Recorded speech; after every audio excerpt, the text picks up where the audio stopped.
Good morning everyone. आज 22 मई है तो दैनिक जागरण के राष्ट्रीय संस्करण न्यूज़पेपर में पीटी मेंस प्लस इंटरव्यू और इन कौन कौन से न्यूज़ को कवर किया गया है जो यूपीएससी स्टेट पीसीएस एस्पिरेंट के लिए वो महत्वपूर्ण है। साथ ही साथ जितने भी गवर्नमेंट एग्जाम आप लोग फिल करते हैं उसके कॉम्पिटिटिव एग्जाम से रिलेटेड फॉर्म, उससे रिलेटेड पीटी फैक्ट क्या है उस पर भी हम लोग नज़र डालेंगे, आगे बढ़ेंगे। खासकर बीपीएससी एस्पिरेंट ध्यान रखिएगा, जो 68 बीपीएससी हुआ है मेंस का, उसके बाद है ना, आप सभी लोग तैयार रहिए, कमर कस के तैयार रहिए। आप किसी भी एक हिंदी न्यूज़पेपर को जरूर एनालिसिस कीजिए। इंग्लिश मीडियम वाले कोई एक इंग्लिश पेपर जरूर एनालिसिस कीजिए, अर्थात अपने अध्ययन शैली में शामिल कर लीजिए। आपको बहुत से प्रश्न वहाँ पर मिलेंगे। और जो 68 बीपीएससी हुआ है उसमें जो दैनिक जागरण का न्यूज एनालिसिस हमारी टीम के द्वारा कराया जाता है, जो भी चीज़ें कवर कराई जाती है मेरे द्वारा, उसमें आपको 16 क्वेश्चन टैली किए हैं। आपको वह लिस्ट दिया जाएगा जल्द ही। तो आपको अगर सफलता चाहिए, बीपीएससी में हो या यूपीएससी में हो या स्टेट पीसीएस, किसी भी एग्जाम में यूपी पीसीएस की बात की जाए, करेंट से जोड़कर आपको सारी चीज़ें पढ़नी होगी। अब जैसे पैटर्न आपको यूपीएससी में चेंज हुआ था सीसेट के बाद देखने को लगता है, इधर 5-6 वर्षों से यूपीएससी में देखने को मिल रहा है। अब पीसीएस स्तर पर ये चीज़ें झलकने लगी है। तो ध्यान रखिएगा, केवल स्टैटिक्स पार्ट को पढ़ लेने से ही आपका सिलेक्शन फाइनल सिलेक्शन नहीं हो रहा। अब सिलेक्शन उन्हीं स्टूडेंटों का होगा जो समाज के साथ जुड़कर आर्थिक रूप से करंट में जुड़ा हुआ, राजनीतिक रूप से जुड़ा हुआ, सांस्कृतिक रूप से और और भी जो घटनाक्रम होते समसामयिक रूप से जो उपयोगी होते उससे संबंधित चीज़ें से जुड़ा हुआ है। तो निसंदेह आप आगे चीज़ों को देखिएगा, करिएगा। चलिए अब हम लोग आगे बात करते हैं। ये सब जरूरी है क्योंकि आप लोगों को समझाना भी रहता है। और कुछ स्टूडेंट का कमेंट में देखा था जिसमें उनको द्वारा बोला जा रहा था कि जो टॉपिक बताया जाता है तो उसको बीपीएससी से रिलेटेड टॉपिक को कवर करके देखिए। बीपीएससी का आपको सिलेबस शेयर किया गया है युक्ति आईएएस के ग्रुप और विजडम एजुकेशन के ग्रुप में, टेलीग्राम ग्रुप में पिन किया हुआ रहेगा। आपको जाके पिन करके मैसेज में वो सिलेबस देख लेना है। सिलेबस के अनुसार टॉपिक को आपको टैली करना है। ध्यान रखिएगा, बीपीएससी में केवल 2 ही पेपर होता है, GS1 और GS2 पेपर होता है। तो आपको आईआर का पार्ट कहाँ होगा? आईआर का पार्ट GS1 के पेपर में, बाकी जितने भी है सब GS2 में है। तो ध्यान रखिएगा, आईआर का पार्ट केवल GS1 में है। तो जितने भी अंतर्राष्ट्रीय हित के संबंधित, राष्ट्रीय हित के संबंधित जो अंतर्राष्ट्रीय से घटनाक्रम शामिल होते हैं वो आपको आईआर में जाएगा। बाकी सारे टॉपिक GS2 में ही चला जाएगा, क्योंकि जीएस पेपर 1 में केवल आपको हिस्ट्री का पार्ट होता है, स्टैटिक्स आपको स्टैटिक्स होता है और उसके बाद आईआर का पार्ट होता है। अर्थात 3 सेक्शन में आपको बटा हुआ है। बाकी जितने भी आपको सारे जीएस पेपर 2 में जाएंगे। केवल ध्यान रखना है, अंतर्राष्ट्रीय संबंध जब भी पूछा जाएगा, टॉपिक आएगा, वो अंतर्राष्ट्रीय संबंध में कोई भी टॉपिक हो, वो जलवायु से संबंधित हो, नीतियों से संबंधित हो, संबंधों से संबंधित हो, संस्थाओं से संबंधित हो, रिपोर्ट से संबंधित हो, जितने भी टॉपिक हो वो अंतर्राष्ट्रीय आईआर में जाएगा। इंटरनेशनल रिपोर्ट्स जितने भी है, तो ध्यान रखिएगा, बस आपको यही करना, बाकी सारे जीएस पेपर 2 में चला जाएगा। चलिए ध्यान रखते हैं, चलिए हम लोग आगे बात करते हैं। तो यथास्थिति बदलने में एक तरफा प्रयासों के विरुद्ध आवाज उठाने की बात की जा रही है। ये G7 के बैठक में लगातार बोली गई है। और आपको याद होगा, जब रूस और यूक्रेन के मुद्दे पर भारतीय प्रधानमंत्री के द्वारा बोला गया था तो उस समय भी यही बात बोली गई थी। और हम शुरुआत से ही, जब हमने अपनी संप्रभुता प्राप्त की 1947 के बाद से ही, इस प्रकार के बयानों से हम लोग साथ चलते आ रहे हैं। वो जवाहरलाल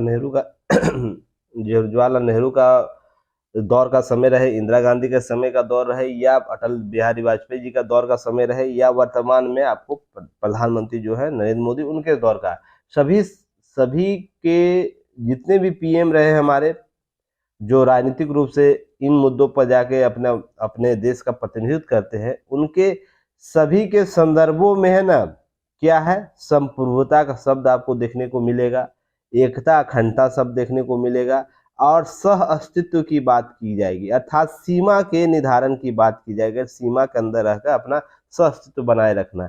ये खास 3 4 5 आपको टॉपिक, आपको जो है शब्द है ना, सारे प्रधानमंत्री के वक्तव्य में देखने को मिल जाएगा। ध्यान रखिएगा, आपको यहाँ से प्रश्न पूछ सकता है, यूपीएससी भी प्रश्न यहाँ से पूछ सकती है, स्टेट पीसीएस में और बीपीएससी में भी यह प्रश्न पूछ सकती है। जो शब्द मैंने 4 शब्द बताए उसको जोड़ करके टैली करके भारतीय संप्रभुता संप्रभुता, राष्ट्रीय सीमा हित, राष्ट्रीय हित जो है वो कैसे प्रभावित होता है, विदेश नीति कैसे जुड़ी हुई है, तो आपसे यह प्रश्न इससे जोड़कर किया जा सकता है। तो इसे भी ध्यान रखिएगा आप लोग। साथ में ये भी याद रखना आप लोगों को कि इस मुद्दे पर क्या बातें हुई है। तो देखिए, बात रखिएगा ध्यान में कि रूस यूक्रेन के मामले में युद्ध और पूर्वी लद्दाख चीन के साथ चल रहे सीमा विवाद के पृष्ठभूमि में यथास्थिति बदलने एक तरफा प्रयासों के विरुद्ध एक साथ मिलकर आवाज उठाने की जोरदार पैरोकार की गई। देखिए, एक तीर से कई निशाने लगाए गए हैं। तीर एक छोड़ा गया है, उसके कई निशान हैं। एक तो पहले तो यूक्रेन और रूस के मामले में भी जो साधना था वो साधा जा चुका है। दूसरा मुद्दा है कि चीन की आक्रामकता नीति जो है, ताइवान से लेकर तिब्बत से लेकर और भी उसका जो सीमावर्ती क्षेत्र है उसके लिए भी साधा गया निशाना। तीसरा है कि भारतीय भूमि क्षेत्र में हमेशा चीन का बार बार आता है, देखते होंगे सीमा का उल्लंघन किया जाता है। इस शब्द से तीन आपको देखने को मिल रहा है, 3 स्तरों पर जाके ये तीर के निशाने साधे गए हैं। तो ध्यान रखिएगा, इसका अर्थ केवल यह मत समझ लीजिएगा इस G7 के बैठक में केवल किसकी बात हो रही है, केवल आपको रूस यूक्रेन की बात हो रही। यहाँ पर भारत अपनी राष्ट्रीय हित की भी बात कर चुका है और चीन के आक्रामक नीति के विरोध में बातें की गई है। और ध्यान रखिएगा, अंतर्राष्ट्रीय कानून और सभी देशों की संप्रभुता, क्षेत्रीय अखंडता सम्मान करने का आह्वान करता है। और साथ ही साथ भारत के भी पंचशील जो समझौता है, ध्यान रखिए भारत का जो कूटनीतिक जो रहा है विरासत, उसमें भी यह बातें की जाती रही है कि संप्रभुता और क्षेत्रीय अखंडता हमारे लिए महत्वपूर्ण है।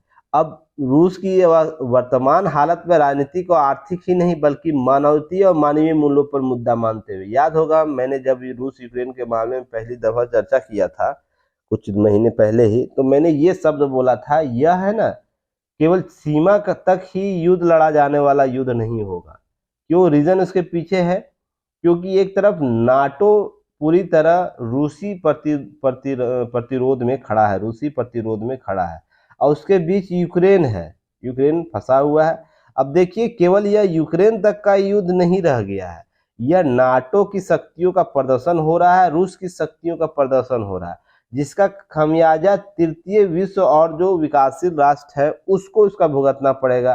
तो मैंने उस दिन बताया था आप लोगों को, एक टर्मिनोलॉजी बताया था, याद होगा आप सभी लोगों को, यह है ना मानवता के लिए प्रश्न चिन्ह खड़ा करेगा। और मैंने उस दिन बताया था कि जलवायु परिवर्तन विश्व की सबसे बड़ी समस्या है, मानवीय संभव है, ये ना कि युद्ध है। तो इसे जितना जल्दी हो सके समाप्त करें।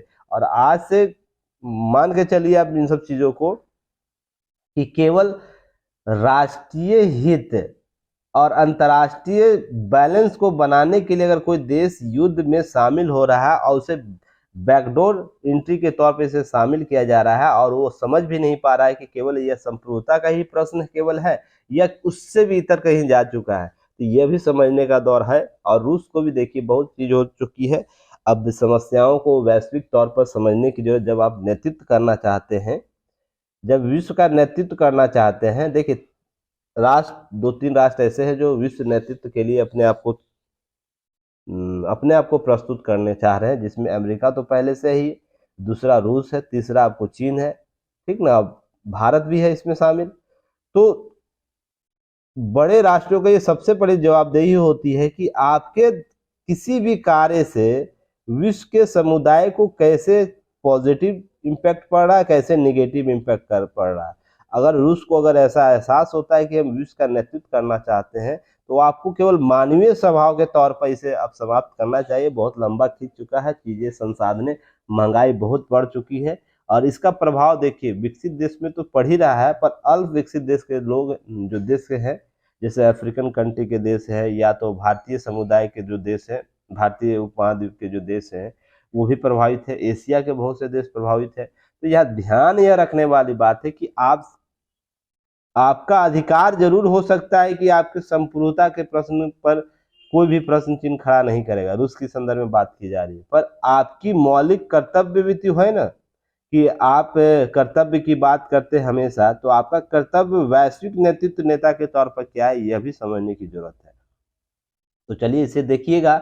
अब याद रखिएगा, भगवान बुद्ध की शिक्षा हर समस्या का हल है। तो भगवान बुद्ध ने क्या क्या कॉन्सेप्ट दिया है अपने मध्यम मार्ग में, तो आप उसे ध्यान में रखिएगा। और इस संदर्भ में आपको प्रश्न भी पूछा जा सकता है, या इंटरव्यू में यहाँ से प्रश्न पूछा जाएगा। ध्यान रखिएगा, इंटरव्यू में प्रश्न कैसे पूछा जा सकता है कि आप बताइए, वर्तमान दौर विश्व का दौर है, तो इसमें किस महापुरुष का है ना कि योगदान हो सकता है कि इन युद्धों को समाप्त किया जा सकता है। अगर उनकी नीतियों को हम चलते हैं तो ये भगवान बुद्ध का ही संदर्भ लिया जा रहा है। तो आपको वहां से प्रश्न पूछा जाएगा और भगवान बुद्ध के सारे कॉन्सेप्ट को आपको बताने होंगे। कैसे वो माध्यमिका की बात करते, कैसे वो संतुलन की बात करते, कैसे वो सहअस्तित्व की बात करते, उसमें आपको भगवान बुद्ध की उन विचारिक मतों को सामने बताना होगा जो वैश्विक तौर पर शांति स्थापित कर सकता है। तो और तीसरी घटनाक्रम में देखने को मिला, विश्व में यह पहला विरले एक घटना मिला है, जहां तक मैं अध्ययन किया हूं और जितना मैंने पढ़ा है, अभी तक किसी ऐसे घटनाक्रम को आज तक नहीं मैंने देखा है, न सुना है, न शायद ही भविष्य में कभी ऐसा देखने को मिलेगा। क्यों शायद मैं शब्द यूज कर रहा हूं? रीजन उसके पीछे यह मानिएगा, कोई भी राष्ट्र का प्रमुख हो, वो बड़ा देश हो या छुटकी सी देश हो, अपनी संप्रभुता को कभी भी है ना दांव पर नहीं लगाता है। ठीक ना, दांव पर नहीं लगाता। उसके लिए संप्रभुता सबसे इंपॉर्टेंट प्रश्न है। और किसी देश का प्रधानमंत्री किसी दूसरे प्रधानमंत्री के पैर को छू लेने का अर्थ समझ रहे हैं क्या होता है? कि संप्रभुता के संदर्भ में प्रश्न चिन्ह यहाँ पर खड़ा होता है।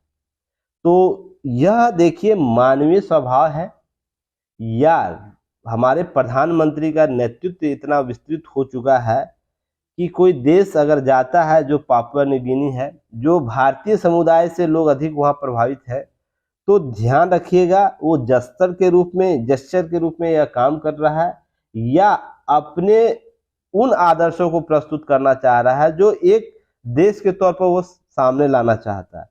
तो ऐसी घटनाएं है ना विरले कभी होते हैं, सदियों दशकों में होता है, यह शायद ही कभी होगा। क्योंकि अब जो चीजें बदल रही हैं, तो मुझे नहीं लगता ऐसी घटना किसी प्रधानमंत्री के समकक्ष के तौर पर इसे देखने को मिलेगा। यह भारतीय गौरव का क्षण है, समझिएगा इसे। इसे अमेरिका और रूस तक प्राप्त नहीं कर सका आज तक। सोच के देखिएगा, भले पापुआ न्यू गिनी छोटा सा देश आपको नजर आ रहा होगा, पर यह संप्रभुता है, राजनीतिक संदर्भ है ना इसका। तो यह देश का प्रधानमंत्री अगर ऐसा ला रहा है, तो हम अमेरिका और रसिया से भी ऊपर निकल चुके हैं मानवीय स्वभाव के दृष्टिगोचर था। वसुधैव कुटुंबकम की जो बात हम लोग करते हैं, पूरा विश्व हमारा समुदाय के तौर पर देखते हैं, उसकी पराकाष्ठा यह देखने को मिल रही है कि कोई देश का प्रधानमंत्री क्या कर रहा है, हमारे प्रधानमंत्री के पैर इसलिए छू रहा है कि वो इस प्रकार के भारतीय कद को बढ़ा दिए हैं, जहां पर कोई राष्ट्र का प्रमुख यह चाह रहा है कि हम एक जेस्चर के रूप में उन्हें एक आदर्श भूमिका के तौर पर देखें। और देखिए अमेरिका और रूस जैसे बड़े, चीन जैसे देश है ना, इसी छटपटाहट का परेशानी है कि भारतीय संदर्भ में भारत का प्रधानमंत्री ऐसे आदर्श कैसे प्रस्तुत कर दे रहा है। रीजन उसके पीछे मैंने पहले भी बताया है कि यह समान है ना, समान घर से निकले हुए है ना, कोई बड़े विरासत को तो लेकर आए नहीं है, ग्राउंड से लेकर अपवार्ड तक पहुंचे हैं। तो उन सभी आदर्शों को इनको पता है, उन सभी संदर्भों को पता है जिससे एक व्यक्ति को दूसरे व्यक्ति से जोड़ा जा सकता है। तो उसी को संदर्भ में यहाँ समझने की जरूरत है। और दूसरी घटना यह भी देखिएगा, पापुआ न्यू गिनी पहला ऐसा देश बना है ना, भारत ऐसा पहला देश बना है जो पापुआ न्यू गिनी ने अपने पुरातन विरासत को छोड़ा है। नहीं तो कोई राष्ट्र है ना ये ऐसा नहीं करता है। रीजन उसके पीछे कि पापुआ न्यू गिनी में यह है कि सूर्यास्त के बाद है ना पहुंचने वाले किसी भी नेता को औपचारिक है ना तौर पर स्वागत नहीं करता है। सोच के देखिएगा। या और प्रधानमंत्री पापुआ न्यू गिनी जाते हैं रात में, क्योंकि समय शेड्यूल वही था। रीजन उसके बाद पापुआ न्यू गिनी का प्रधानमंत्री क्या करते, रात में उनका और स्वागत करती। यह भी एक राजनीतिक दूरदर्शिता का और राजनीतिक प्रेरक के तौर पर आपको यह समझने कि भारत का कद कैसा है, कि कोई देश क्या कर रहा है। अब अमेरिका के राष्ट्रपति जाएंगे तो क्या कल्पना मात्र कीजिए अब, क्या पापुआ न्यू गिनी का राष्ट्रपति ऐसा या प्रधानमंत्री या कोई भी देश का प्रधानमंत्री ऐसा कर रहा है? नहीं कर रहा।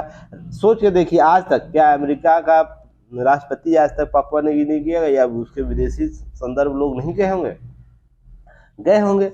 फिर भी शेड्यूल को चेंज कर दिया। और देखिए, जो भी कैरिबियन देश हो या अफ्रीकन देश के, जो अफ्रीकन देश के देश है, वो अपने है ना विरासत को बहुत इंपॉर्टेंट देते हैं।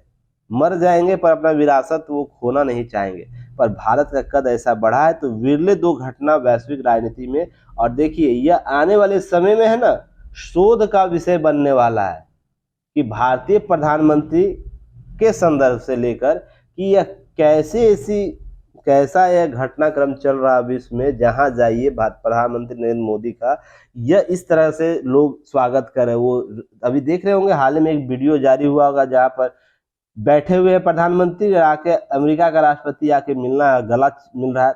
विश्व का प्रथम प्रमुख राष्ट्र है जो किसी भी देश पर कोई भी सेंक्शन लगा सकता, उसका प्रमुख आकर खुद स्वयं में आकर हमारे प्रधानमंत्री से मिल रहा है। यह विरले ही होगा। और भारतीय समुदाय से संदर्भ से मैं बोलूं, अगले कई दशकों तक हमारे देश में ऐसे ही व्यक्तित्व के प्रधानमंत्री की जरूरत है। तो ही मैं भारत एक विश्व राष्ट्र बना पाएगा, विश्व में हम एक प्रमुख स्थान बना पाएंगे। अगले मान लीजिए 50 साल 100 साल तक जितने भी प्रधानमंत्री होंगे ऐसे ही व्यक्तित्व के, जहां पर भारत से मिलने के लिए विश्व के सभी नेता ना उतावले रहे कि भारत में क्या चीज है। सोच के देखिए कि इस नेता ने क्या किया है। देखिए, राजनीति में व्यक्तिगत तौर पर, आप व्यक्तिगत तौर पर हो सकते हैं, पर राजनीतिक विश्लेषक के तौर पर इसे समझना और शोध का विषय है। इसे याद रखिएगा। आपसे बहुत से प्रश्न यहाँ से पूछे जा सकते हैं। इंटरव्यू में प्रश्न पूछे जाएंगे, मेंस में प्रश्न पूछे जाएंगे, ध्यान रखिएगा। चलिए आगे बढ़ते हैं। 20 मिनट हो गया होगा। देखिए, एक टॉपिक पर 20 मिनट हो जाता है, कोई बात नहीं। चलिए रीजन हम लोग आगे बढ़ेंगे। अब पीटी फैक्ट यहाँ से आप लोगों को निकालना है। देखिए, श्रीनगर में होगा G20 का पर्यटन कार्य समूह का बैठक। सोमवार से स्टार्ट हो रहा है, अर्थात आज से स्टार्ट हो गया है। तो ध्यान रखिएगा, यह पीटी फैक्ट के तौर पर प्रश्न पूछा जा सकता है, और ये सब प्रश्न हर बार पूछता है, ध्यान रखिएगा। अब नेक्स्ट हम लोग बात करेंगे आगे। देखिए, भारत से एफटीओ को लेकर लाभान्वित है सुनुक, जो ब्रिटेन के जो प्रधानमंत्री है सुनुक, ऋषि सुनुक। वो है ना, क्या है कि भारतीय एफटीए जो नीति चल रही है भारत और ब्रिटेन के बीच, एफटीए हो जाना चाहिए, फ्री ट्रेड एग्रीमेंट हो जाना चाहिए। तो आपको यहाँ से ध्यान रखिएगा। इससे रिलेटेड न्यूज को मैंने क्या किया है, 28 अक्टूबर 2022 को न्यूज एनालिसिस किया हो, खासकर भारत ब्रिटेन के संदर्भ में। और दूसरा न्यूज एनालिसिस 20 जनवरी 2023 को जर्मनी के साथ फ्री ट्रेड एग्रीमेंट की जो बात हो रही थी उस समय चर्चा किया। तो ये दोनों जाके वीडियो देखिएगा, पीडीएफ भी देख सकते हैं आप लोग जाके। और पीडीएफ देखने के लिए युक्ति इस ऐप जरूर डाउनलोड कीजिए, और लिंक आप लोग को दिए रहते हैं डिस्क्रिप्शन बॉक्स में। ध्यान रखिएगा, जब तक डाउनलोड नहीं कीजिएगा, हमें सपोर्ट नहीं कीजिएगा, तो हम लोग भी आप लोग का इम्पोर्टेंट सपोर्ट नहीं कर पाएंगे। रीजन उसके पीछे कि हम आपसे कनेक्ट कैसे होंगे। कनेक्ट होने के लिए एक माध्यम है ऐप। रीजन उसके पीछे है कि ऐप जैसे ही डाउनलोड करेंगे, आपका नंबर हमारी टीम के पास आता है, और आपको टीम हमारी कॉल बैक करती, या डायरेक्ट मैं भी, जो ज़्यादा समस्या जिनको होता, मैं भी डायरेक्ट बात करता हूँ। इसलिए सबसे पहले, क्योंकि वो सुरक्षित माध्यम होता है जुड़ने का, इसलिए आप ऐप जरूर डाउनलोड कीजिए। युक्ति आई इसका ऐप डाउनलोड कर सकते हैं गूगल प्ले स्टोर से, एप्पल स्टोर से, और जो भी संबंधित जानकारी लेनी है वो ले सकते हैं। जो भी समस्या है बता सकते हैं कि कैसे हम सिलेबस को पेपर से टैली करके पढ़ें और आगे बढ़ें। अब ध्यान रखिएगा, यह यूपीएससी का जीएस पेपर 2 और 3 में जाएगा। भारतीय हित, द्विपक्षीय संबंध, एफटीए मुद्दे और आर्थिक नीतियां क्या है। तो ध्यान रखिएगा बीपीएससी वाले स्टूडेंट, आपको अंतर्राष्ट्रीय संबंध है तो जीएस पेपर 1 में आएगा, और आर्थिक नीतियां हैं तो जीएस 2 में आ जाएगा। तो ध्यान रखिएगा। एफटीए आपको क्या होगा, एफटीए का जो है ना, अगर राजनीतिक राष्ट्रीय तौर पर पूछा जाएगा तो पेपर 1 से पूछा जाएगा, ध्यान रखिएगा यहाँ पर। तो अच्छे तरीके से इसको कर लेना है। तो चलिए यहाँ पर बात करते हैं हम लोग, और भारत और ब्रिटेन के संबंध जो है विस्तृत तौर पर मैंने 28 अक्टूबर को चर्चा किया, इसे जरूर जाके देख लीजिएगा आप लोग। यहाँ पर बातें की गई हैं, उसे ध्यान रखिएगा। भारत ब्रिटेन एफटीए मुक्त व्यापार समझौते, वार्ता प्रगति सहित द्विपक्षीय राजनीतिक साझेदारी की समीक्षा की बात की गई। व्यापार और विदेश नीति, विदेश निवेश की बात की गई है, विज्ञान प्रौद्योगिकी की बात की गई है, जैसे क्षेत्रों पर व्यापक सहयोग की बात की जा रही है। G20 सम्मेलन में मिलते हैं। और ध्यान रखिएगा, एफटीए की बातचीत कर इनका मुख्य उद्देश्य ऐसे व्यापक समझौते की सहमति बनाना जो दोनों देश 2022 में अनुमानित 34 अरब पाउंड के द्विपक्षीय व्यापार संबंधों में उल्लेखनीय वृद्धि के संबंध में उम्मीद जता रहे हैं। तो ये सब बातें की जा रही है, जहां पर हम प्रौद्योगिकी, उच्च शिक्षा और दोनों के साथ नागरिकों के बीच परस्पर संबंध की भी बात कर रहे हैं, बढ़ावा दे रहे हैं। तो चलिए, सबसे पहले तो प्रश्न एक आप लोग को पीटी फैक्ट प्रश्न बताना है। क्या बताना है? एफटीए क्या होता है? भारत किन किन देशों के साथ एफटीए किया हुआ है, लिस्ट बता देना है। और साथ ही साथ भारत ब्रिटेन के साथ एफटीए करेगा तो उसके लाभ क्या होंगे, यह भी आपको बताना है। इसके लिए दो माध्यम है, या तो आप YouTube के कमेंट सेक्शन में लिख सकते हैं, दूसरा या तो ऐप पर आप कम्युनिकेशन ग्रुप होता है और दैनिक जागरण वाले दैनिक जागरण में लिख सकते हैं। तो चलिए, इसे जरूर बताइएगा। इससे रिलेटेड आपको क्या चर्चा 28 अक्टूबर को की जा चुकी है, मैं उस पर एक निष्कर्ष कर दूंगा ताकि आप लोग इसे देख लीजिएगा। देखिए, भारत ब्रिटेन मुक्त व्यापार समझौता के बारे में चर्चा किया गया है। दूसरा है क्या, आपको चर्चा किया गया है कि एफटीए क्या होता है, क्या होता है मुक्त व्यापार समझौता, एफटीए फ्री ट्रेड एग्रीमेंट क्या होता है, उस पर भी चर्चा की गई है। साथ ही साथ भारत हस्ताक्षर किए गए एफटीए, प्रमुख एफटीए किसी देश जैसे साप्टा है, सीएई है, फिर उसके बाद सीईपीए है। सीईपीए भारत जापान के साथ भी मुक्त व्यापार समझौता, अलगाववादी या जो आरक्षण आर्थिक अलगाववाद है, क्या दोनों एक ही है, क्या दोनों एक दूसरे, इस पर भी चर्चा मैंने किया है। भारत ब्रिटेन मुक्त व्यापार के शामिल महत्वपूर्ण बिंदु कौन कौन से, उस पर भी चर्चा हुई है। साथ ही साथ आपको भारत ब्रिटेन के बीच एफटीए का महत्व कैसे हो जाएगा, क्यों महत्वपूर्ण है, इस पर भी चर्चा की गई है। साथ ही साथ आपको ये भी देखने को मिल जाएगा कि राजनीतिक लाभ इसके क्या होंगे, प्रमुख जो तौर पर हम कैसे शामिल हो सकते हैं, सभी पर चर्चा मैंने किया हूँ। तो आप समय बचाइएगा और 28 अक्टूबर के वीडियो को जाके देख लीजिए ताकि मैं और भी न्यूज़ को कलेक्ट कर सकूँ। इसे चलिए आगे बढ़ते हम लोग हैं। थोड़ा सा बस जानकारी रखिएगा, आप लोग यूनिवर्सिटी के स्टूडेंट होने वाले हैं, बहुत से भी ग्रेजुएशन कंप्लीट कर रहे हैं तो यूनिवर्सिटी के स्टूडेंट हैं। तो अभी सभी विश्वविद्यालयों की जानकारी एंड जो यूजीसी के वेबसाइट पर अवेलेबल हो जाएगा।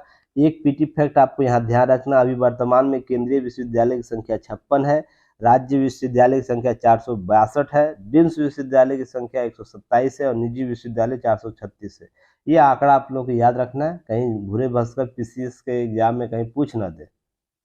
और देखिए, यह प्रश्न बहुत ही ज्वलंत प्रश्न है कि वास्तविक सत्ता किसके पास है, ठीक ना, वास्तविक सत्ता किसके पास है।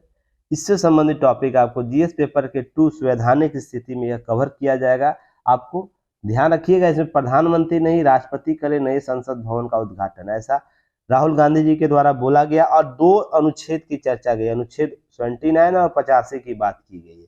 तो ध्यान रखिएगा, इसी संदर्भ को समझने का प्रयास कीजिएगा। क्या संसद भवन जो आम जनता के चुने प्रतिनिधियों का प्रतिनिधित्व करता है, क्या उसका उद्घाटन राष्ट्रपति को करना चाहिए या प्रधानमंत्री को करना चाहिए?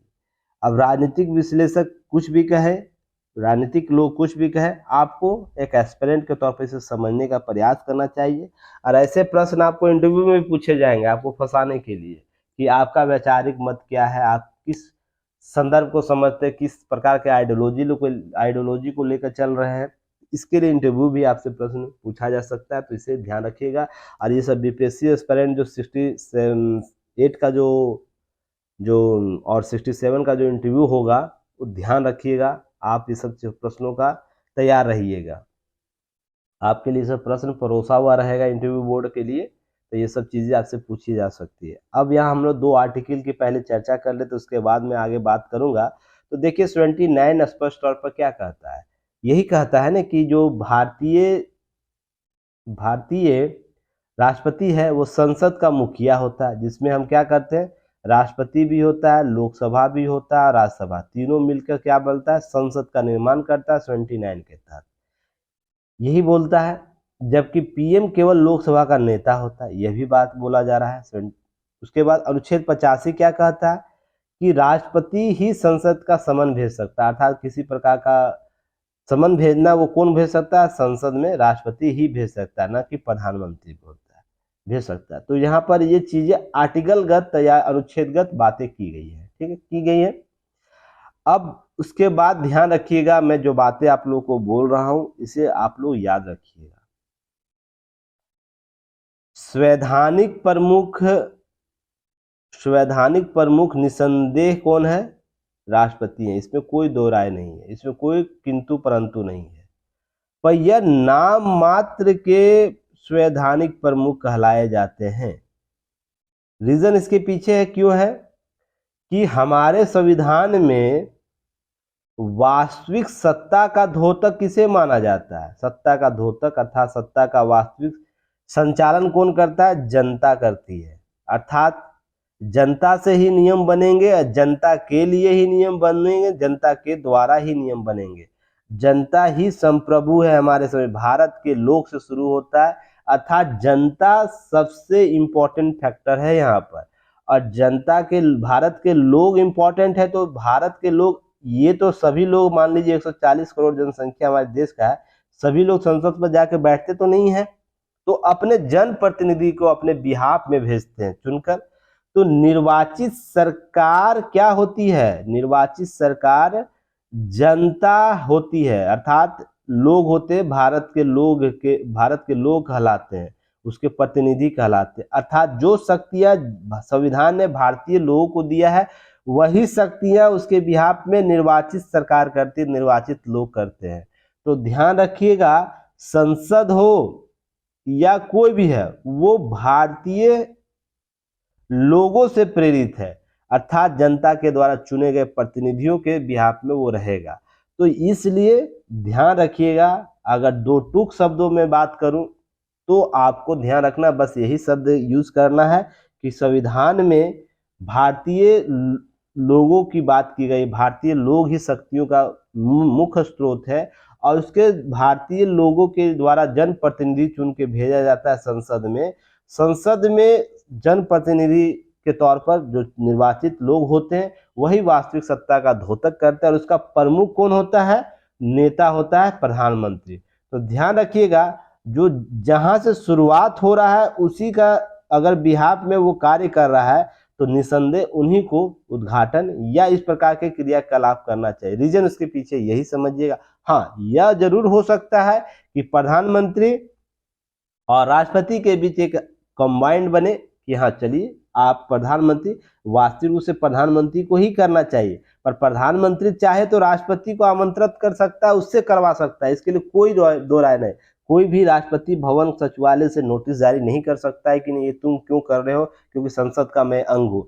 संसद का अंग आपको बनाया गया इसलिए कि आप है क्या होंगे, आप केवल आप इसके नियंत्रण करता होंगे, निरीक्षण करता होंगे और संतुलन करता होंगे, कि आपको केवल ये तीन टर्मोलॉजी वहां पर बचा के रखनी है।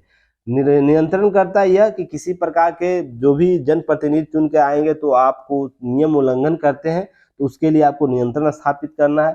संतुलन करता इसलिए कहा है कि जो भी संसद के पार्ट है, राज्यसभा लोकसभा, अगर वो अनियंत्रित हो जाती तो आप उस पर कंट्रोल कर सकें। और तीसरा आपको टर्मोलॉजी है जो आपको मैंने पहले भी बताया, तो इन सब चीजों को ध्यान रखिएगा, खास टर्मोलॉजी।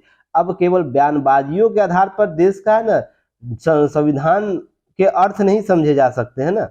अर्थ समझने के लिए उसके मूल प्रकृति को समझना कि उस किस संदर्भ में बातें कर रहा है। तो ये मूल प्रकृति आपको यही बताता है संसद कि भारत के लोग ही संप्रभु शक्तियां हैं, और संप्रभु शक्तियों का जनप्रतिनिधि चुनकर जाते हैं।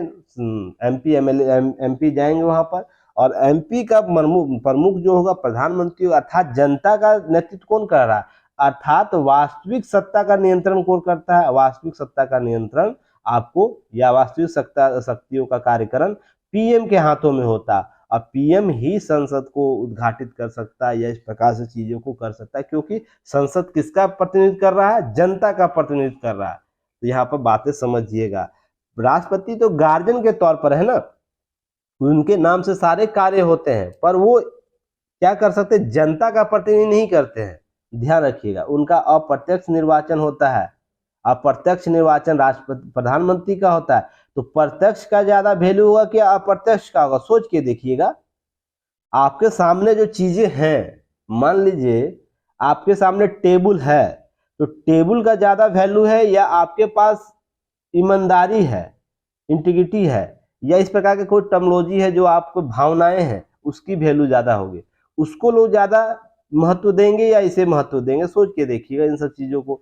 जो अदृश्य शक्तियां होती है ना, अदृश्य शक्तियों का कल्पना मात्र ही किया जाता है। अदृश्य शक्तियों का ना, दृश्य शक्तियों का क्या किया जाता है? आपको उसको ना सामने लाकर प्रस्तुत किया जाता है और उसे एक्सेप्ट किया जाता है। तो इसी तरह प्रत्यक्ष अप्रत्यक्ष समझिएगा, समझने का प्रयास कीजिएगा। और बाकी चीजें मैंने आप लोगों को समझा दिया, जिसे समझने का प्रयास कीजिएगा। जब भी इंटरव्यू में प्रश्न पूछे तो आपको यही समझाना है, बताना है इन सब चीजों को लेकर। पीटी फैक्ट देखिए, देश में सबसे बड़ा हाईकोर्ट होगा झारखंड, जहां पर आपको 1200 अधिवक्ता के बैठने का गैलरी बनाया गया है और 165 एकड़ में फैला हुआ है। तो ध्यान रखिएगा, ये आपको प्रश्न पीटी फैक्ट पूछा जा सकता है। बाकी चीजें अंडरलाइन की हुई एक नजर देख लीजिएगा। नेक्स्ट हम लोग बात करते हैं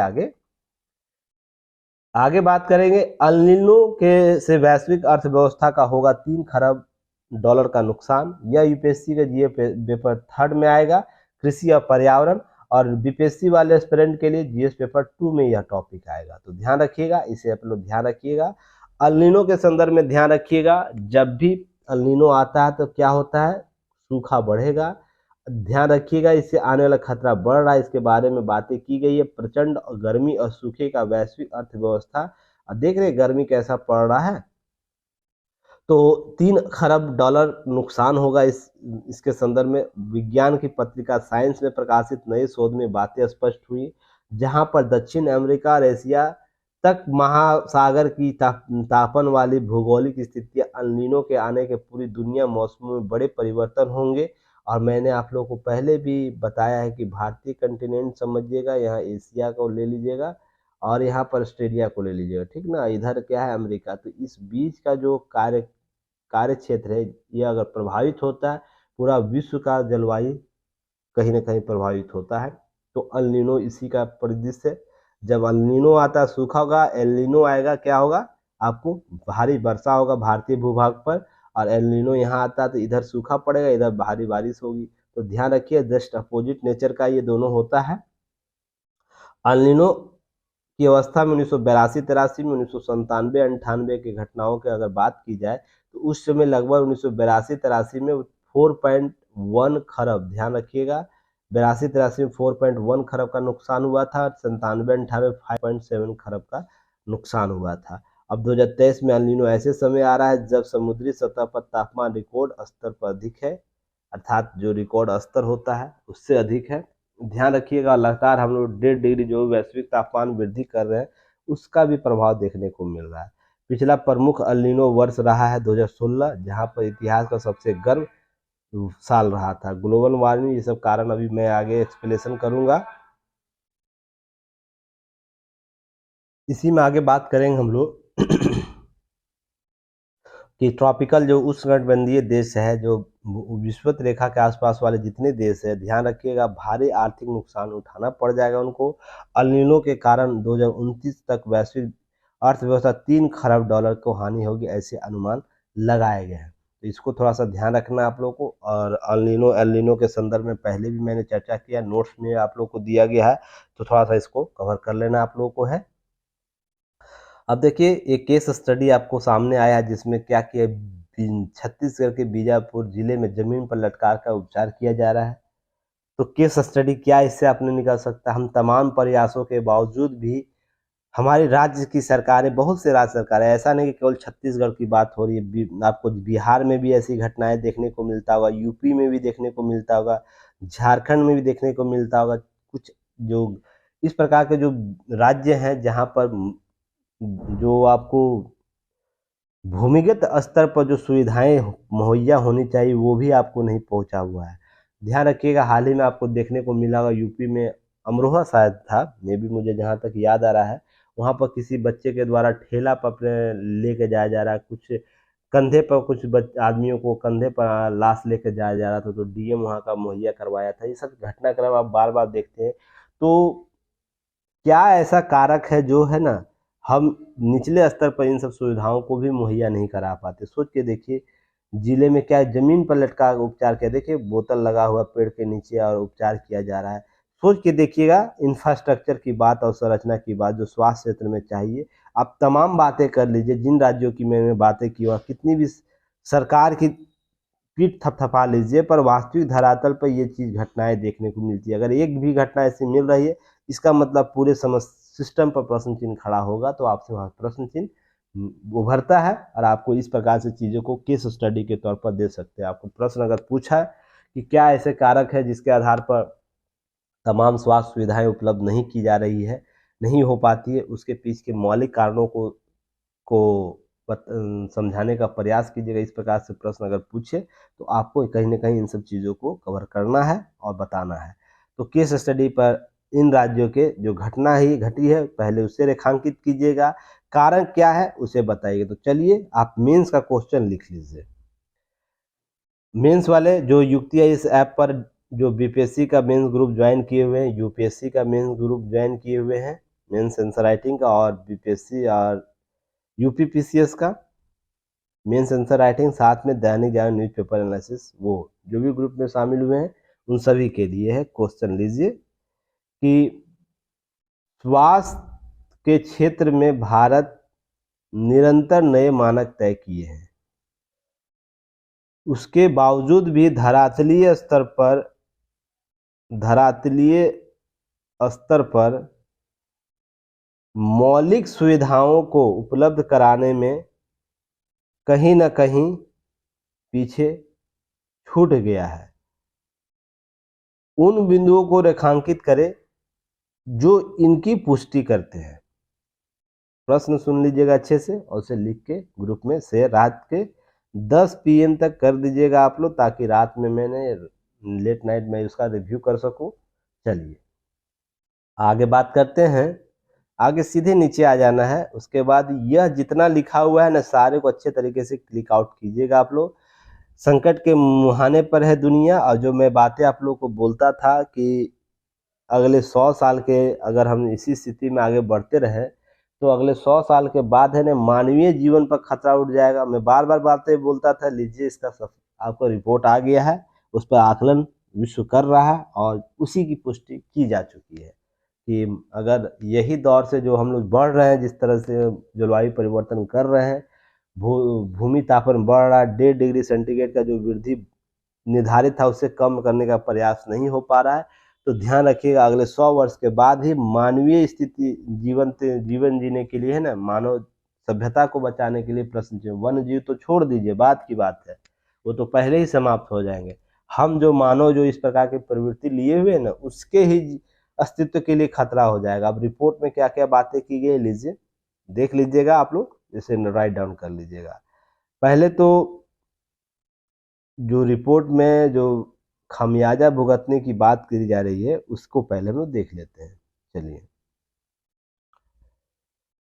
मीथेन उत्सर्जन में लगाम जरूरी है।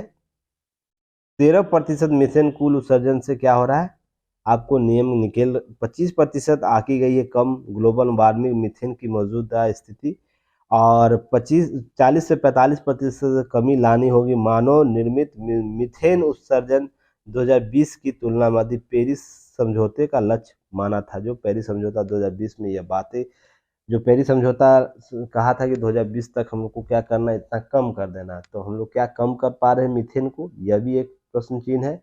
अब ध्यान रखिएगा यहाँ पर 2015 में दुनिया देशों क्या हुआ, औसतन वैश्विक जो वृद्धि कितना है, औद्योगिक वृद्धि 0.2 डिग्री सेल्सियस नीचे रोकने का होगा। इस दिशा में क्या 1.5 डिग्री सेल्सियस नीचे रोकने का प्रयास शेषकर होगा। यह बातें WMO का जो रिपोर्ट है वो भी बार बार यही सब बातें करता रहा है। तो यह स्थिति कैसा है, इसके संदर्भ में बातें आपको समझने की जरूरत है कि हाँ, इसके लिए हम क्या प्रयास कर रहे हैं। तो देखिए, अगर ये नहीं करते हैं तो क्या होगा। देखिए 2017 से 21 के बीच आशंका 10% होगी 1.5 डिग्री की वृद्धि सेल्सियस की।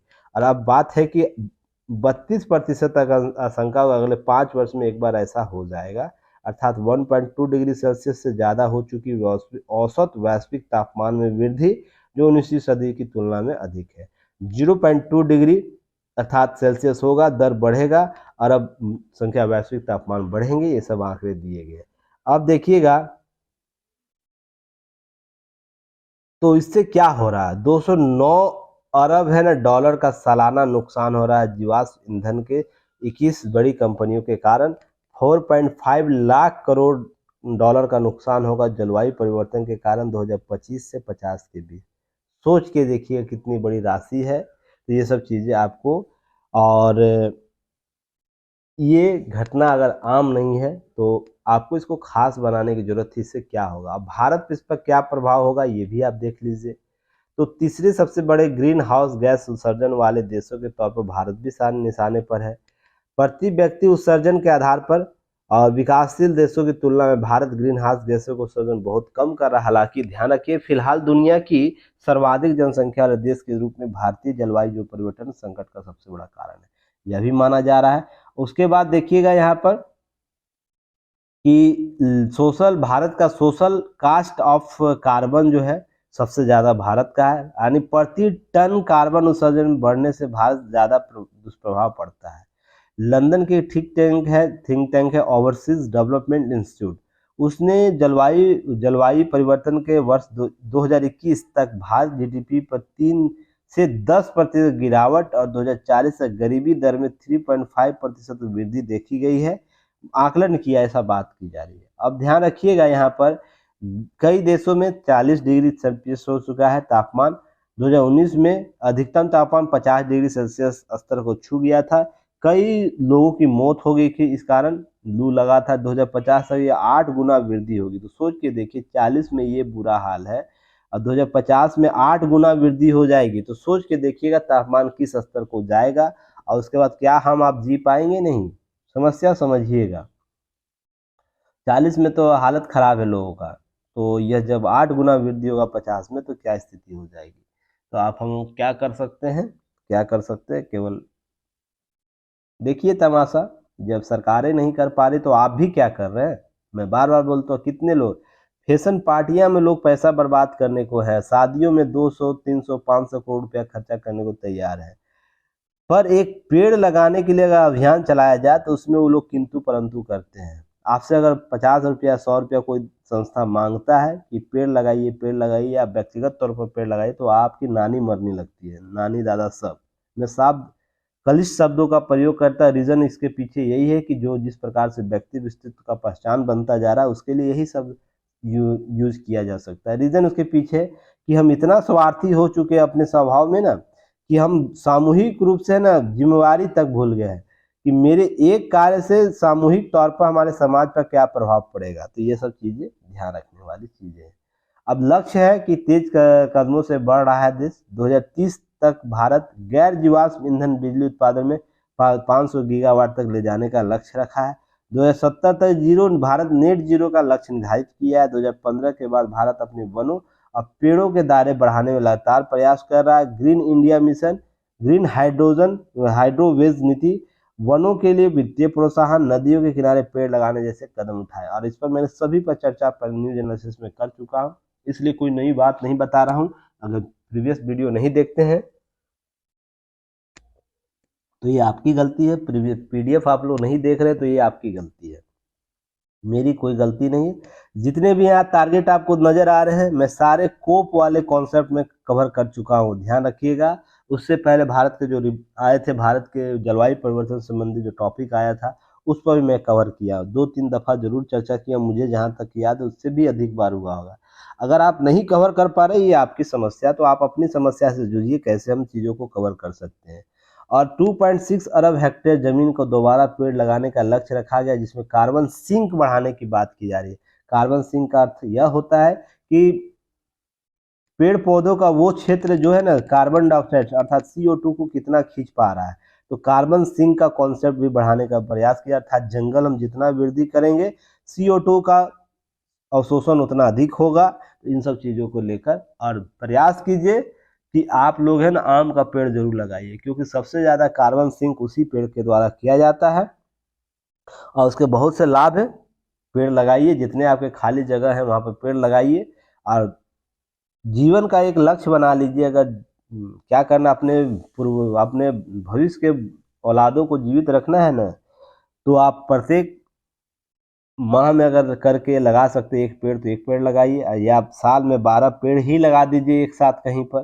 तो आप हर साल अगर ये काम करते तो निसंदेह मानिएगा आपका आर्थिक इकोनॉमी भी बढ़ जाएगा और भविष्य के लिए बहुत कुछ छोड़ के जाइएगा आप। तो ये सब चीज़ें ध्यान रखिएगा, ये सब चीज़ें किताबों में नहीं पढ़ी जाती है, ठीक ना। इस प्रकार कटु शब्द कोई उपयोग नहीं करता, हालांकि मैं करता हूँ। इसके लिए आप लोग मुझे सोचते भी होंगे कि सर कितना कटु शब्द यूज करते हैं, पर क्या कीजिएगा, समाज है, जब तक चार बातें नहीं सुनाई जाती है तो ठीक तो नहीं होते हैं।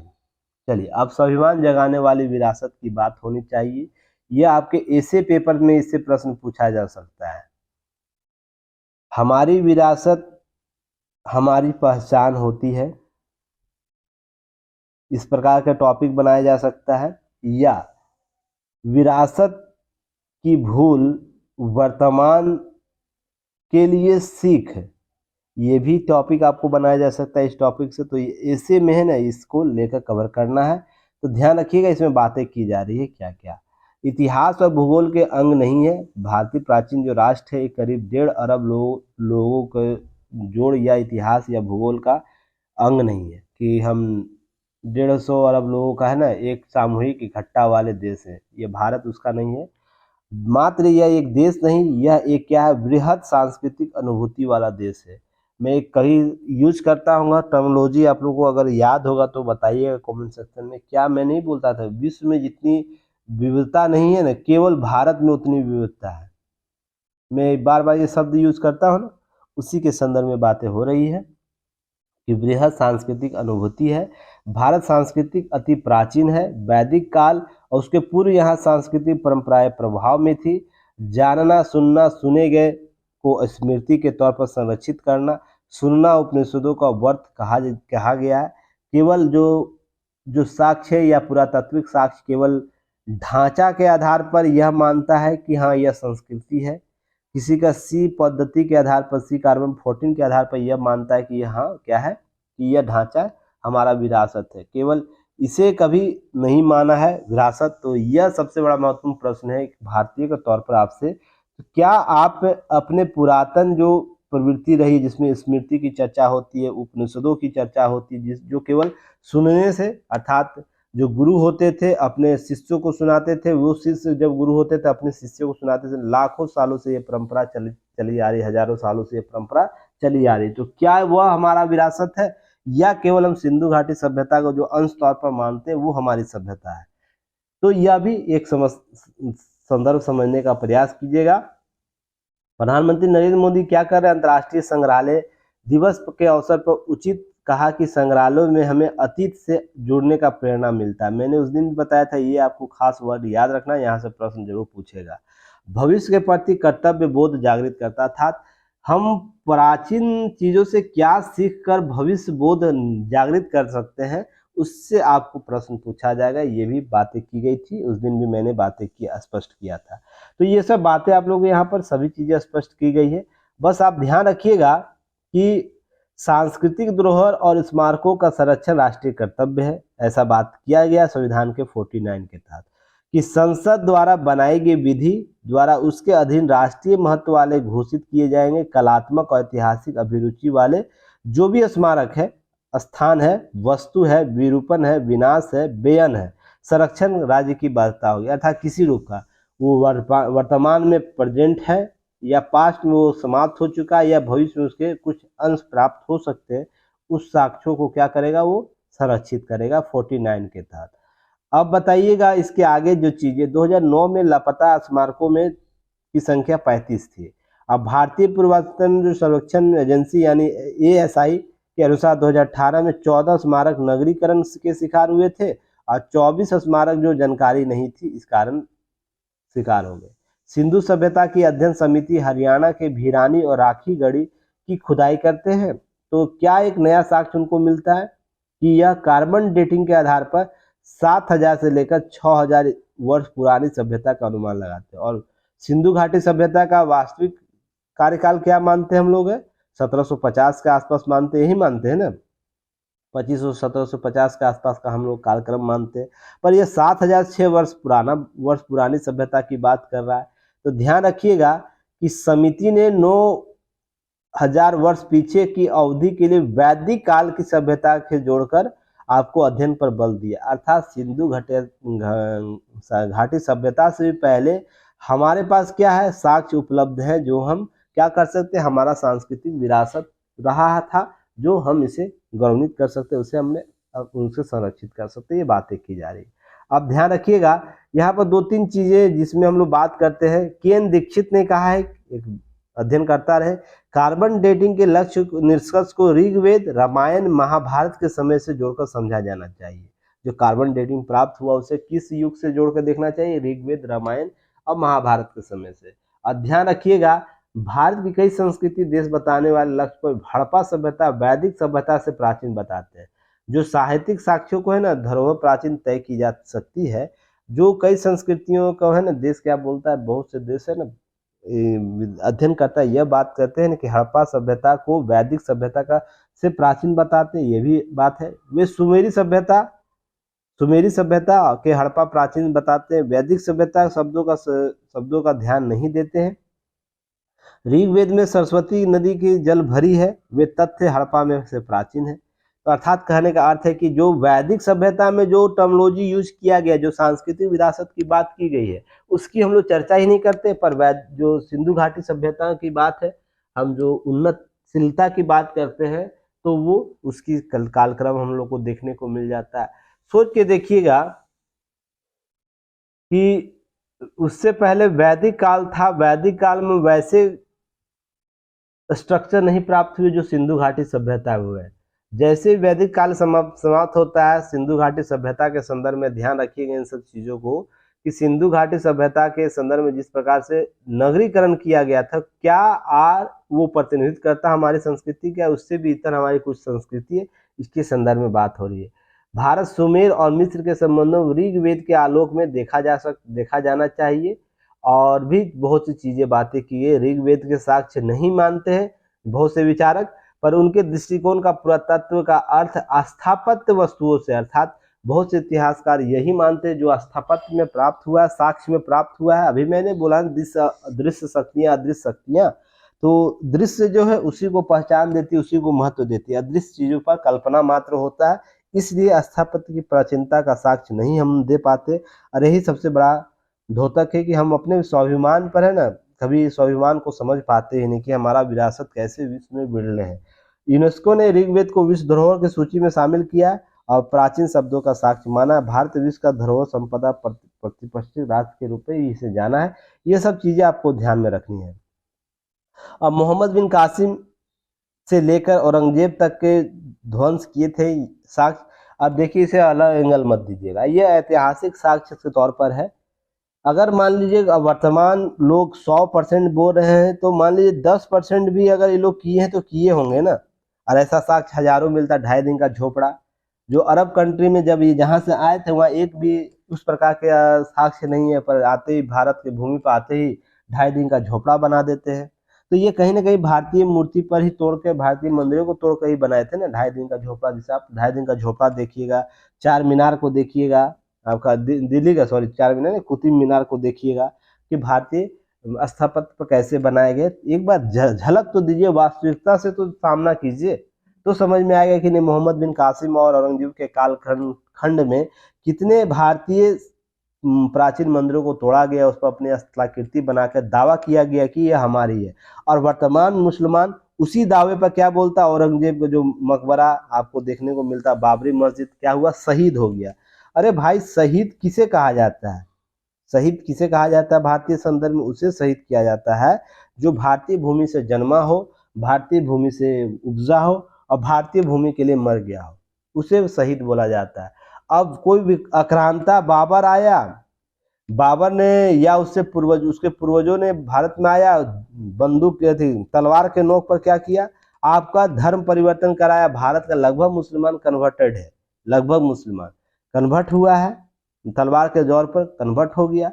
अब वो क्या कह रहा है, उसी की विरासत को मानना चाह रहा है कि भारतीय, इससे पहले वो भारतीय था, उस विरासत को समझने का प्रयास ही नहीं कर रहा। वो बाबर और उससे पूर्वज, जो उसके पूर्वजों का ही विरासत अपना मानता वही। अब बाबर को क्या बोलता है, शहीद बोलता है। अरे बाबर आक्रांता था, हमारे देश में आके तोड़ मचोड़ किया, औरंगजेब तक तोड़ मचोड़ किया। हालांकि देखिए अकबर का कालखंड जो आप लोग बात करते हैं, अकबर जो क्या करता है, राजनीतिक कौशलशीलता के लिए जाना जाता है। ध्यान रखिएगा, राजनीतिक कौशलशीलता के लिए जितना उदार अकबर था, जिसने इसके कालखंड में जो चीजें दिखाई गई, जिसने धार्मिक कट्टरता का अभाव था, वो आपको वो हमारे इतिहास के लिए एक प्रेरणा स्रोत हो सकता है। न कि औरंगजेब हो सकता है, न कि मोहम्मद बिन कासिम हो सकता है, न कि बख्तियार खिलजी। देखिए सोच के देखिए, नालंदा विश्वविद्यालय को उसने इसलिए जला दिया कि उसको क्या है कि यह विरासत हमें नहीं प्राप्त हो रहा। आप बताइए, वो आग जला 6 महीने तक, कहा जाता है 6 महीने तक उस नालंदा विश्वविद्यालय में आग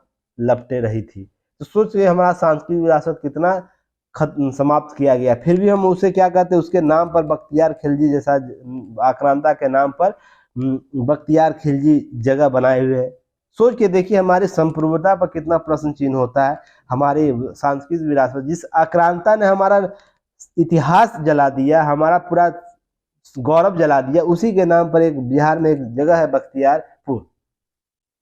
सोच के देखिए, और उस पर मुख्यमंत्री तक यही बोलते हैं कि नहीं, नाम में क्या रखा है, नाम में ही सब रखा। नीतीश जी को बोल दिया जाए, नीतीश जी आप क्यों नाम रखिए, आपका कुछ लेलुआ चलुआ नाम रख देते हैं तो क्या समझ में आएगा। देखिए साफ शब्दों में, भारतीय गौरव का पल भारतीय साक्ष्य से ही मिलना चाहिए, वो हिंदू का हो या मुसलमानों का हो। पर ध्यान रखिएगा, आक्रांता को कभी भी हमारा भारतीय संप्रभुता, भारतीय गौरव का अंश प्राप्त नहीं होना चाहिए।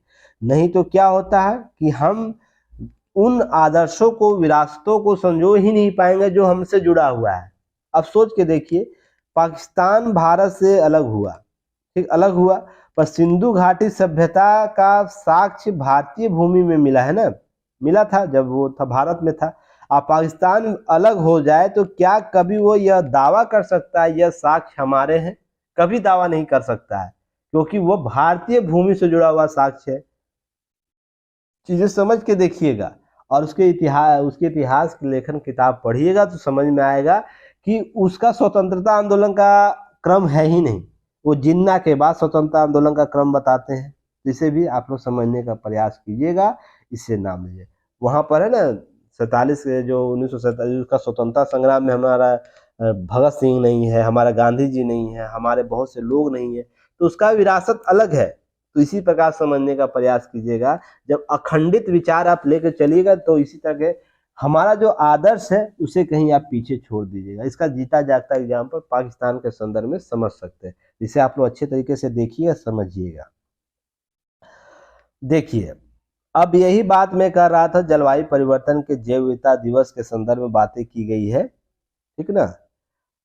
और जो जलवायु परिवर्तन के जो असर है ना, जो असर छोड़ा, उसी के संदर्भ में मैं बातें यह कर रहा था कि क्यों क्यों विश्व में है ना मानव को जीवन के लिए समस्या उत्पन्न होगी आने वाले 50 से 100 सालों में।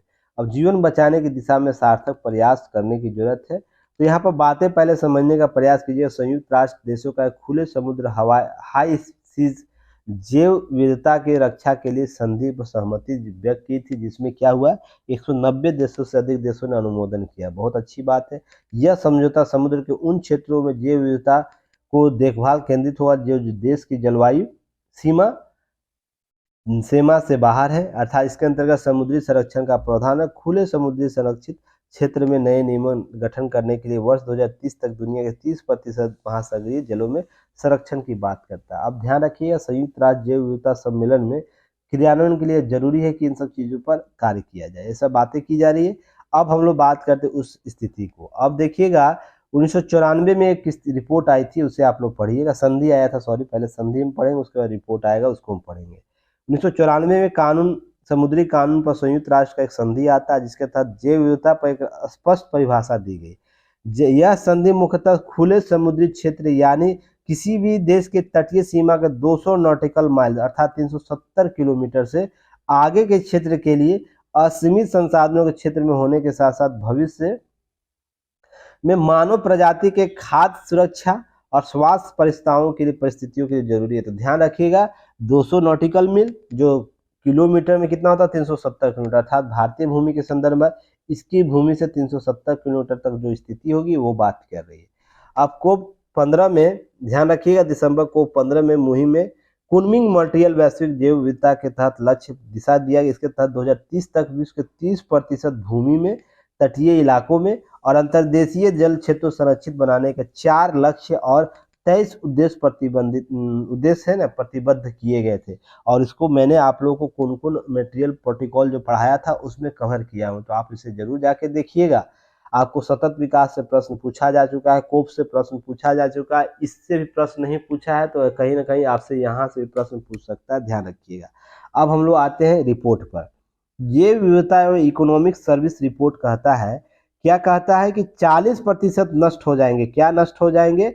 हमारा प्राकृतिक पारिस्थितिक तंत्र जो है 40% नष्ट हो चुका है। वहीं लिविंग प्लेनेट रिपोर्ट क्या बोलती है? इस दोनों रिपोर्ट को याद आप लोग रखिएगा अच्छे तरीके से। इकोसिस्टम सर्विस पर प्रकाशित जैव विविधता प्रकाशित जो रिपोर्ट है उसमें क्या कह रहा है कि प्राकृतिक जो पारितंत्र है उस पर क्या है 40% नष्ट हो चुका। लिविंग प्लेनेट रिपोर्ट के अनुसार 50 वर्षों में, इस आंकड़े को अच्छे से याद रखिएगा आप लोग, कि 50 वर्षों में क्या होने वाला है कि पृथ्वी का वन जीव संख्या जो है ना क्या होगा 69% गिरावट आएगी। जो वन जीव संख्या है 69% गिरावट होगी। दक्षिण अमेरिका में, कैरिबियन देशों में 94%, अफ्रीकी देशों में 66%, एशिया प्रशांत क्षेत्रों में 55% और उत्तरी अमेरिका क्षेत्र में 20%। अगर हम विश्व मैप की बात करें तो ध्यान रखिएगा, मैं अगर छोटा सा मैप बनाने का प्रयास करूं तो ध्यान रखिएगा, मैप थोड़ा सा ले लीजिएगा। बाकी जो चीज़ें हैं तो आप लोग तो बुद्धिमान है ही ना, बुद्धिमानी की कमी तो आप लोग पास है नहीं, इसी के लिए मैं थोड़ा सा मैप एक जो सरल समझा दूं, है ना, थोड़ा सा समझाने का प्रयास करूंगा यहाँ पर। अब देखिएगा यहाँ जो बातें की गई हैं थोड़ा सा उसको हम लोग नोट डाउन कर लेते हैं। चलिए ब्लू से ही कर लेते हैं। अब क्या बोला, दक्षिण अफ्रीका एवं कैरिबियन देश में क्या होगा 94%। ये दक्षिण अफ्रीका आपको देख रहे हो, कैरिबियन देश आपको यहाँ पर है, तो यहाँ पर 94% की कमी होगी। ठीक है, अफ्रीका में 66%, अफ्रीका यह 66%, एशिया प्रशांत क्षेत्र में 55%। एशिया जो यहाँ से शुरू होता है, एशिया प्रशांत क्षेत्र, ये जो एशिया प्रशांत क्षेत्र है जो यहाँ अमेरिका का पूर्वी तट भी आ जाता है, पश्चिमी तट भी आ जाता है, ध्यान रखिएगा, यह 55% तक समाप्त होगा। उत्तरी अमेरिका में 20%, यह जो क्षेत्र यहाँ पर 20% समाप्त होगा और यूरोप में 18%। अब आंकड़ा लगाइए कि जब हम वैश्विक तौर पर विश्व का जो रूपरेखा है जहाँ पर वन जीव समाप्त होगा तो क्या उससे जुड़ा मानव पारिस्थितिक तंत्र भी समाप्त नहीं होगा? सोच के देखिएगा, प्रभाव उस पर नहीं पड़ेगा? पड़ेगा ही। अगर वन जीव सर्किल समाप्त होता है, अर्थात जो पारितंत्र निर्माण के लिए जो ढांचागत हायरार्की वो अगर समाप्त होता है तो कहीं ना कहीं मानव पर भी प्रभाव पड़ेगा। तो आने वाले कुछ दशकों में मानव अस्तित्व पर भी खतरा होगा। यही रिपोर्ट की मैं बात कर रहा था जो आगे मैं पहले कवर किया हूँ ना, जिसमें जलवायु परिवर्तन की बात की गई भारतीय संदर्भ में। तो यहाँ पर समझने का प्रयास कीजिएगा इसको। चलिए नेक्स्ट हम बात करेंगे, विश्व के 85% से अधिक पक्षी, स्तनपायी और उभयचर प्रजातियां रहती है।